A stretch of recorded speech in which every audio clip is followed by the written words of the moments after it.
What is going on, everybody? Happy Monday. Hope you're all having a good one. I'm not sure if Sheets is going to be able to pop in or not. I know he's got some stuff going on today, so I didn't get a confirmation on that, but we will see. He did update his projections, as did Goldie, and again, I'm going to talk through how I'm playing these days, and I'm going to take some stands and on certain stacks, but I'm going to let the projections do a little more of the work than usual. I will always use either Goldie or Sheets' projections or a combination of theirs with SaberSim when available, which is most of the time. And if Sheets, there's going to be some days, if Sheets is out or something that I might just go to Goldie's. But really think it's a cool offering we have. We also have all the pay dirt information. I just want to let everybody know, we're partnered with pay dirt, we're partnered with SaberSim. We literally have everything I feel like you could want, as well as all of my content, all of Brandon Cruz, all of Rhodey. But then Goldie and Sheets' projections are awesome. I think this is a really good time to join us. We're not going to have again, we're about 2 weeks away from raising prices. It'll never be this cheap again. We're only charging right now, I think 23 more for the ultimate pack than SaberSim. So I would hope that you guys would jump on in and give us a look. We are running some trials. You can do a 3-day trial there's a $59.99 trial and there's an $8.99 trial. And I think you guys hopefully would come in and join us. So that's where we're at. So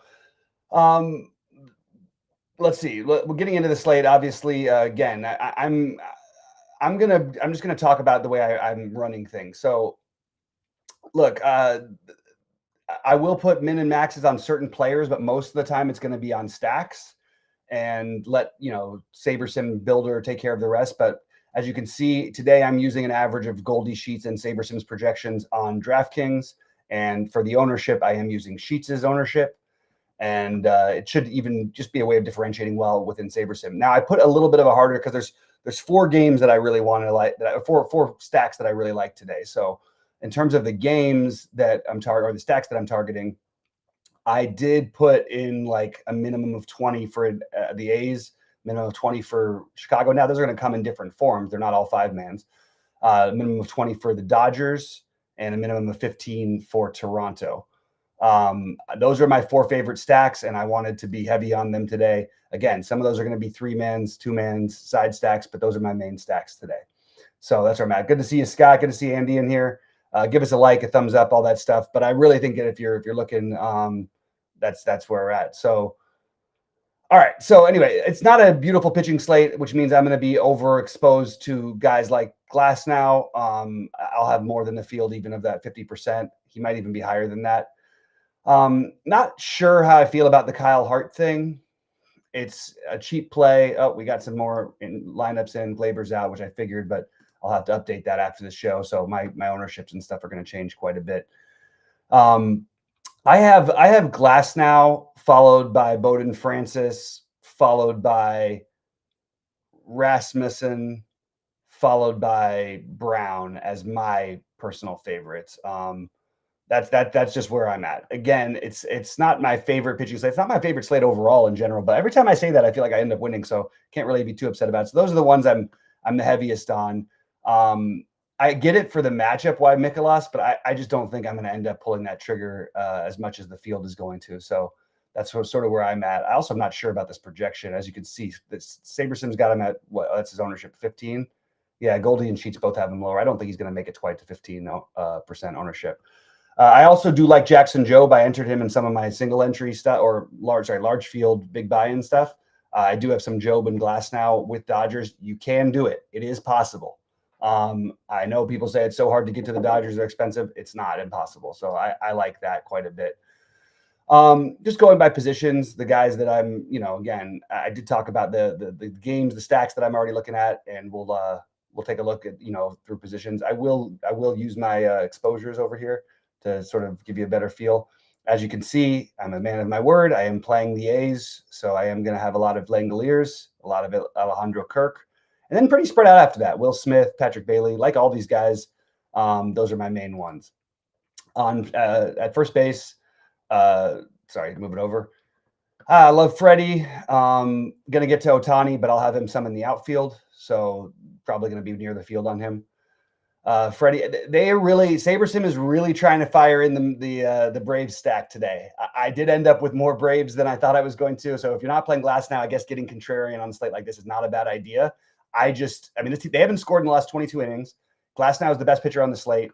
Logically, it might be hard to swallow, but I get what SaberSim is doing. They're trying to get you way off the board and give you a chance to win. I think it's fine in the lottery. That's where I'll leave my stacks. I'm not going to play my big buy-ins with the Braves tonight. Just doesn't feel like the right thing to do. All right, second base, and I'll jump over to FanDuel after this. Getting a ton of again, just even with my take. There we got Glaber at 0. Let's make sure we end up with 0 maximum exposure. I did have some Glaber, so I'm going to have to get rid of those, obviously. But Albies, Nico Horner, I do like the Cubs stack, as I mentioned, is one of my 4 favorites. Andres Jimenez, again, back to Toronto. And I don't know why I ended up with this much Luis Garcia, but I'm not really necessarily going to change it. I am going to see if, I haven't seen the Oakland lineup. Maybe it's come out since we've been on, but I don't think so. Max Muncy, Oakland Max Muncy, I might take some shots on when I do my late swaps around 5:45, because I'm going to have a lot of these later games. I also like on FanDuel, especially, I got to a lot of Detroit and Seattle. Not getting as much on DraftKings right now, but still think that's an interesting, different way to go without. For me, I didn't really want to play the Braves as much as SaberSim gave it to me. Third base, as you can see, still getting weird with the Austin Riley, though. I don't mind like the one-offs or the little mini stack. I just think trying to pick on Glass now is, again, I get it. It's a very low ownership for the lottery. That's what you should be taking shots at. I totally get it. I just personally am going a different route. Haven't seen Cleveland's lineup yet, so we don't know about Jose Ramirez. And then the Urshela is just a product of the stacks that I'm on. So it's not like I love Urshela or anything like that. Moving over to short, and I'm going to have to rerun things after this. Again, Jacob Wilson, super cheap and makes the Oakland stack, fit. That's why he's there. Mookie, obviously, I like the Dodgers. Obviously, I like Bichette because I like the Blue Jays. And I think I'm going to end up with more of these guys than I currently have at the moment. And then outfield is going to be somewhat spread out. Again, getting some of those Braves are in there, especially for the lottery. I'm totally fine with it for the lottery. I'm not doing it in the high buy-ins. JJ Bleday, Kyle Tucker, mostly a product of stacks Ian Happ. I'm going to get to more Ohtani, I think, by the end of the day. And then Lawrence Butler, Brent Rooker, those guys all make a lot of sense to me. So I'm going to rebuild over there after I get out of here. But right now I'm going to jump over to FanDuel.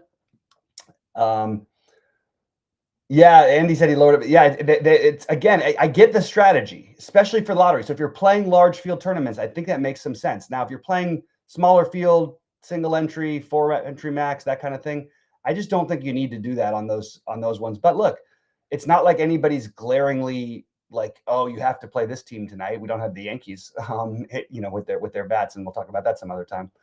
Again, gonna have to fix the guys I have out. I think it's probably gonna be Glaber again. No. All right. Just make sure I hit this button now so I don't mess anything up. All right. So again, pitching, it's going to be Glass now for me. And then I'm spread out elsewhere. I think Bowden Francis is my second favorite. I actually might change his projection a little bit, or maybe just make sure I get like a reasonable amount. I'd like to have more than this.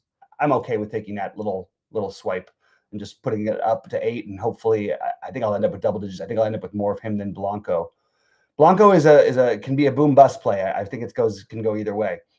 But you see the team stacks over here for me a little different. Again, like I mentioned, I got a lot of Seattle and Detroit over here where I didn't get as much on DraftKings. I still am getting the Atlanta. I also lowered some of the things on otherwise I minimized. I made him 30, but I'm willing to gamble a little bit on the $5.55 tournament. It's the lottery. It's got 1 million people. Trying to get different is definitely the way to go. And that's the bulk of my lineups. I will hand build my high buy-in ones on FanDuel myself later. That's going to be populated by Toronto, Chicago, Oakland, and the Dodgers. Those are the main teams for me. And not a whole lot else to talk about over on this side of things, because this is just sort of where I ended up. And I feel pretty fine with it. Again, I'm going to have to rebuild after with the injury news and all that stuff. And remember, like, there is an edge if you're using the projections. Late swap, use the late swap. It's an awesome thing. It's going to factor in everybody else, what they're owned, how your things are looking. And this is a good slate for it. I think that For me, I probably don't late swap the early games, and then I start late swapping right around 6:15, 6:30 for the later games because I have so much exposure there. And I think it's a really good tool, and it'll optimize it for you. It's a great thing by SaberSim, and we've got access to it, so we really want to take advantage of that.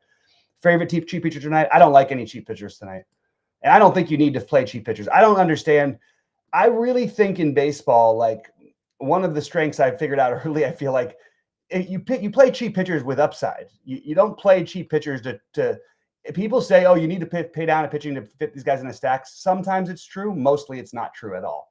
There's always going to be 2K guys, 3K guys that are going to be allow you to get to most of what you want. So I don't like the cheap pitchers. The one that I've ended up with a tiny bit of is the 6K pitcher from San Diego, just because he's the cheapest. That's really the only reason why. All right, let's see what's happening here. All right, I would have to do it every time. I already did this. All right, so I'm going to rebuild and then go to my things. I will touch on the NBA. I'm just going to make sure that we don't have an NBA show scheduled because the end of the NBA season is nuts. I'm not playing, so it's hard for me to get, I can't really do my normal content because I'm not playing. I'm going to go to, let's take a quick look at the slate and see what makes the most sense to us. Wait, NBA, let's take out MLB and let's make this, okay. If I was, it would only be on DraftKings, but maybe I'll throw in one lineup. I just don't want to sweat over, like, it's just so much extra stuff. And it just feels like the variance is so high. I like taking advantage of it sometimes. I just feel like I'm in on baseball. I'm really going to be in on the NBA playoffs, but that's very different than the type of stuff we're seeing now. So let's take a quick look and see where we're at. I'm going to guess there's going to be a lot of injury news that we haven't received yet. Andy finally got Atlanta to 13%. Okay. Well, if you're playing the lottery, though, I do think you should embrace the variance of what SaberSim's trying to do with you. I want to make that really clear. Yeah, just an absurd amount of value. And I'm not going to disagree. Like, you literally just start your lineups with Bryant and Shibwe, and all you have to do is then you need to find the right spend ups, right? So this is just something that I like to do if I'm just looking from a hand building standpoint. Let's see where the ownership is on these spend ups. Is there anybody who's James Harden at low ownership, bad matchup? That's something that I could easily see coming through and working. My actual favorites would probably be Paolo. Actually, you know what? I like Halliburton. I like Giddey. I think that Shea is a pretty good bet to have a big game as always, but these teams don't need anything. Teams like, Orlando, who still need to win, Indiana, Clippers. I think there's some value in taking some shots on James Harden tonight as a contrarian play. And I think even at this price, like we've seen Kawhi put up numbers lately. Maybe playing one of the three Clippers would be a good way to get different on tonight's slate. Because you're going to run into a lot of similar builds just because that extreme value that's out there. Now, can we find a pivot off of the chalk value? I don't know if you want to go too far with it. But KJ Martin is certainly something that could be a pivot off of Shibwe and then opens up a center spot for you to play somebody else. Drew Timmy, because everyone's going to play Shibwe. Well, Drew Timmy is the other one you could take a shot on. I mean, look at the guys we're talking about here, guys. It's really weird. I know he's a good college player, but so yeah, those would be two value plays that are going to be low owned. No one's going to play Vucevic tonight. We've seen that work out a number of times. I think that, again, I think I'd probably try with the other guys who are going to have more of a role, but he would be on my list as a contrarian. And again, what you can just do is we've got Goldie's projections. We've got Sheets' projections. Again, maybe you use them for the first round for the 7 p.m. games and then rely on late swap because they're not going to be able to catch up as fast as the news comes in. So I would suggest if you're going to use them, make sure that it was the most updated one or use a combination of them with SaberSim. And if you average it out, I think it's a good way to just get different amongst even other SaberSim users, as I always point out. So anyway, we kind of run through this pretty quickly. It's usually like baseball goes a lot quicker than basketball does because basketball, you're hearing about a million different things. You're trying to reset your things and you're trying to figure out and stay on top. It is what it is. Yeah. It's always baffling to me. We get people in our chat, our Discord, asking me like they'll pop in and just say like, who are the best 2 pitchers? Who are the best 2 things? I'm like, I put all of my exposures out. I literally publicize all of my exposures. Why are you asking me? I'm giving it to you. That's it. That's how it goes. So don't need to say it more than once. I'm gonna go. Yeah, that's where I'm at. Oh, what's happening here? Oh, we got a little hiccup. Little hiccup happens every now and then. A lot of sports going on at once. Anyway, I do want to again remind people, check out the trial, check out the stuff. It literally, I think Sheets' projections alone are worth it. I think Goldie's projections alone are worth it. I think SaberSim obviously is the best in the biz, and we love being partnered with them. I think the pay dirt tools are incredible, especially if you like sports betting as well. And then look, you could say F off to me and not even listen to my content, but look, I've done obviously very well. And I think we have a really, really unique offering that's just different than most sites. And I would hope that you guys take a look at it. I think it's really, really worthwhile. So check out the package. Good job. Good, Andy. Good luck to you as well. If there's no questions or thoughts, I'm going to probably end up getting out of here and finishing up my baseball stuff. And maybe, just maybe I'll throw in a basketball lineup. If I do, I will update anybody in the Discord, in the premium, what I'm doing basketball wise. But as of right now, we're on baseball's time. And here's my other betting strategy for baseball early in the year. You try to spot the trends early on. I have the feeling that the totals are too low. So I think that, sort of like the NCAA tournament went with the favorites won everything. Like, I mean, what are they 60 something and like 15 did incredibly well. The favorites, and I don't know what the final number was, but it's the massive one. I think that we should be on the overs in more games than not, especially when we get into SP4s and SP5s. I really think that's the right way to play the early part of the baseball betting season. That's just my take. We'll see, and I'm sure there's people who will disagree with me, and I'm sure there are people who agree with me. But we value you guys very much, and thanks for supporting the site. We're really happy with all the changes. We're actually redesigning it right now, and it's gonna be much more easy to use. But the information is there, the content is there, and check out Astucas's tools as well for especially for NASCAR. I think you guys really want to take a look. There's just a very robust site now where we've got a lot of stuff out there. Still organizing in the way that it makes it look the best. But we think we've got a lot of great stuff going on, and we're glad you guys are joining us, and hopefully you can stick with us for a while. So good luck to everybody. I'm going to go finish up my baseball builds and update our users as to what I'm doing. And then that's that. Thanks, Scott. And good luck, everybody. We'll talk to you soon.